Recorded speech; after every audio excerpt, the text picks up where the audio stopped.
Assalamualaikum warahmatullahi wabarakatuh. Bertemu lagi dengan saya Wisnu Atami dalam mata kuliah Komunikasi Pembelajaran di Era Digital. Pada kegiatan belajar kali ini, kita akan membahas tentang media baru, media sosial, serta literasi digital. Pada pembahasan sebelumnya, sudah kita pelajari bersama tentang perkembangan komunikasi dalam era digital. Maka di bagian ini secara spesifik kita akan membahas tentang perkembangan new media, perkembangan media sosial saat ini, serta pentingnya literasi digital sebagai bekal dalam mempersiapkan warga negara digital di Indonesia. Dengan mempelajari topik ini, mahasiswa dapat memahami bahwa saat ini eksistensi media baru dan media sosial sudah tidak bisa lepas dari kehidupan manusia dalam kegiatan sehari-hari. Dengan begitu, kita dapat memanfaatkan media ini sebagai komunikasi alternatif untuk menunjang proses pembelajaran. Selain itu, penting untuk memahami literasi digital agar tidak merugikan diri sendiri maupun orang lain dalam melakukan aktivitas komunikasi digital. Capaian pembelajaran mata kuliah ini adalah mahasiswa mampu menjelaskan media baru, media sosial, serta literasi digital.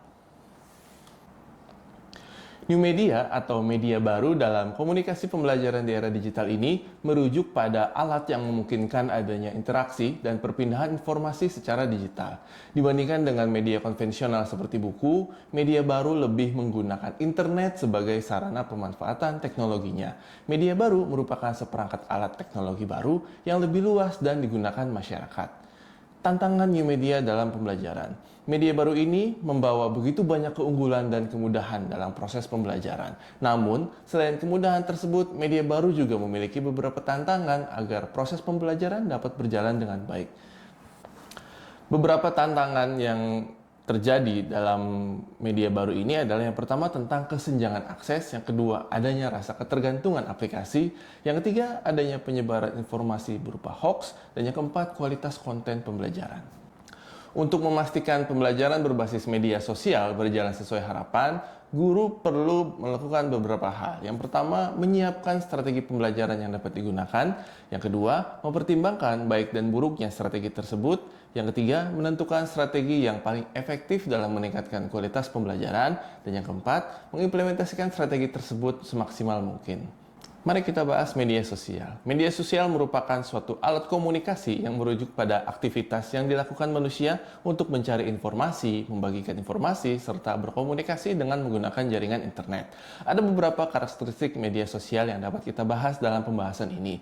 Karakteristik yang pertama yaitu penyebaran informasi yang sangat cepat. Di era ini, kita dapat membagikan informasi berbentuk foto, video, gambar, maupun teks dengan sangat cepat. Atau kita juga dapat melihat peristiwa yang terjadi di tempat lain dengan sangat mudah. Karakteristik yang kedua yaitu interaktif. Berbeda dengan media konvensional, media sosial memiliki karakteristik interaktif yang bisa digunakan untuk berkomunikasi secara real time.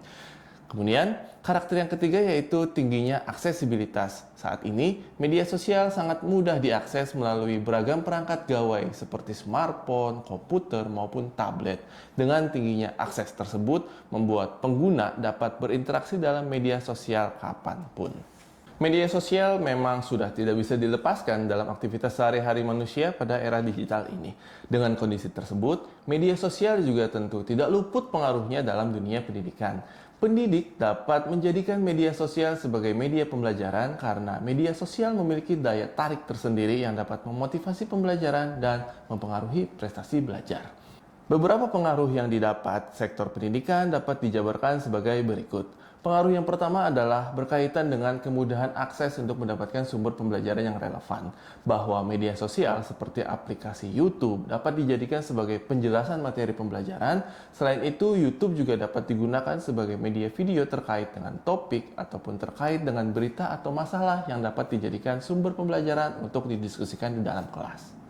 Pengaruh kedua yaitu berkaitan dengan pembelajaran yang sifatnya kolaborasi. Dalam pendidikan saat ini, kolaborasi menjadi hal yang penting karena dengan berkolaborasi, pendidikan menjadi lebih bermakna.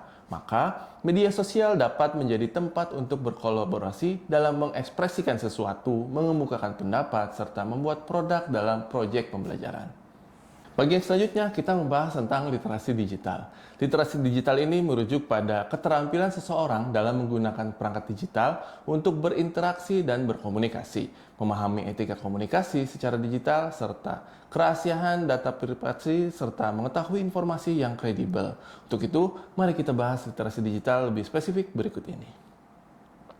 Literasi digital adalah pengetahuan dan kecakapan untuk menggunakan media digital, alat-alat komunikasi, atau jaringan dalam menemukan, mengevaluasi, menggunakan, membuat informasi, dan memanfaatkannya secara sehat, bijak, cerdas, cermat, dan patuh hukum dalam rangka membina komunikasi dan interaksi dalam kehidupan sehari-hari. Konsep literasi digital sejalan dengan terminologi yang dikembangkan oleh UNESCO pada tahun 2011, yaitu merujuk pada serta tidak bisa dilepaskan dari kegiatan literasi seperti membaca dan menulis, serta matematika yang berkaitan dengan pendidikan. Oleh karena itu, literasi digital merupakan kecakapan ataupun life skill yang tidak hanya melibatkan kemampuan menggunakan perangkat teknologi, informasi, dan komunikasi, tetapi juga kemampuan bersosialisasi, kemampuan dalam pembelajaran, dan memiliki sikap berpikir kritis, kreatif, serta inspiratif sebagai kompetensi digital.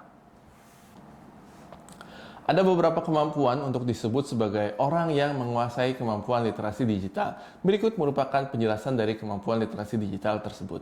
Yang pertama, memilih aplikasi media sosial yang tepat. Sebagai contoh, seseorang yang hendak mengirimkan berkas file laporan secara formal kepada orang lain tentu dapat mengirimkan berkas tersebut melalui aplikasi email. Jika mengirimkan pesan singkat secara informal, dapat melalui aplikasi pesan singkat. Sedangkan seseorang yang hendak berbagi konten pembelajaran dalam video dengan durasi panjang. Yang kedua, memahami etika komunikasi digital. Dalam berkomunikasi platform digital, etika juga tetap digunakan agar muncul rasa nyaman bagi para penggunanya. Dan yang ketiga, memahami pentingnya data privat. Dalam dunia komunikasi digital, penting bagi seseorang untuk menjaga keamanan data sendiri serta tidak menyebarluaskan data orang lain untuk kepentingan tertentu atau biasa disebut sebagai doxing. Adanya media baru serta media sosial membuat cara berkomunikasi manusia berubah menjadi memanfaatkan jaringan internet sebagai alat komunikasi yang efektif. Maka, setiap pengguna penting untuk memiliki literasi digital agar dapat menggunakan media sosial secara baik dan tidak merugikan diri sendiri dan orang lain.